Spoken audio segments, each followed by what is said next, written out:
And the Foreign Desk Editor-in-Chief, Lisa Daftari, and former National Security Council Chief of Staff, Alex Gray. Thank you both for coming on. Alex, to you first. I mean, Mike Waltz all along has kind of taken full responsibility for this. He said he screwed up, and now it appears like the consequences. I mean, a lot of people say, oh, lateral move, or he moved to the ambassador role. Still, I think he wanted to be the national security advisor. What do you think this is about? Do you think this is the right move?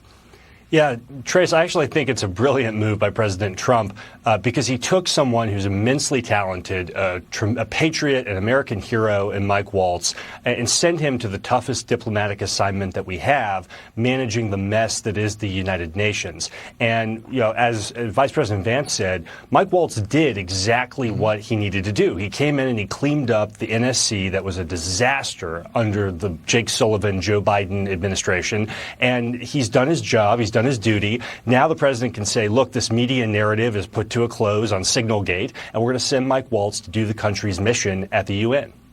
Yeah. Meantime, Lisa Daftari, to you, Pete Hegseth wrote this on X. Message to Iran. We see your lethal support to the Houthis. We know exactly what you are doing. You know very well what the U.S. military is capable of, and you were warned. You will pay the consequence at the time and place of our choosing. It seems bold for the Secretary of Defense to post something like that. And then you have Iran coming out today saying, listen, we are postponing this meeting between the United States and Iran, but we're still in. We still want to deal. Yeah, they want to call the shots, but I think to your point, they actually do want the deal. And why wouldn't they want the deal? They'd be off the hook for a lot of things, and they continue.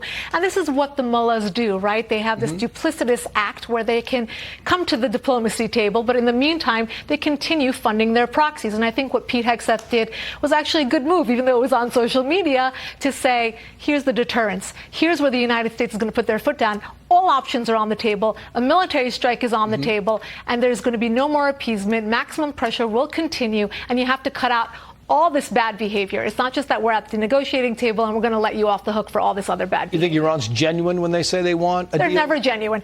There is no reason. Yeah.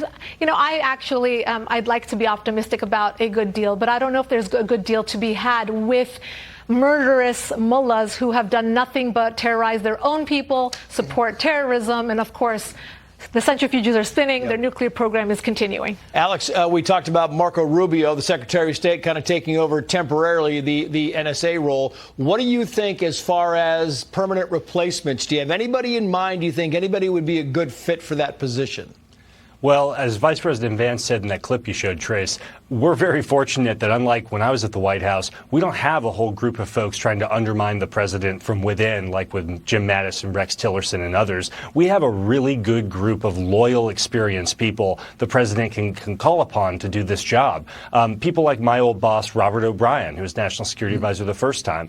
People like Ambassador Rick Grinnell. People like Steve Witkoff, the president's closest negotiator and envoy and best friend. I mean, there are lots of people that are primed and ready to do this job. Yeah, Robert O'Brien and Rick Grinnell, two names we heard today. Both of them kind of in this vicinity. We'll see if we can get them on the air. Finally, Stephen Miller at the White House said this about the minerals deal in Ukraine. Lisa. With respect to that deal, we'll move it and operationalize it as fast as we possibly can. But it's meant to pay back the United States. This is the key point. For the hundreds of billions of dollars that our taxpayers have spent subsidizing the war in Ukraine.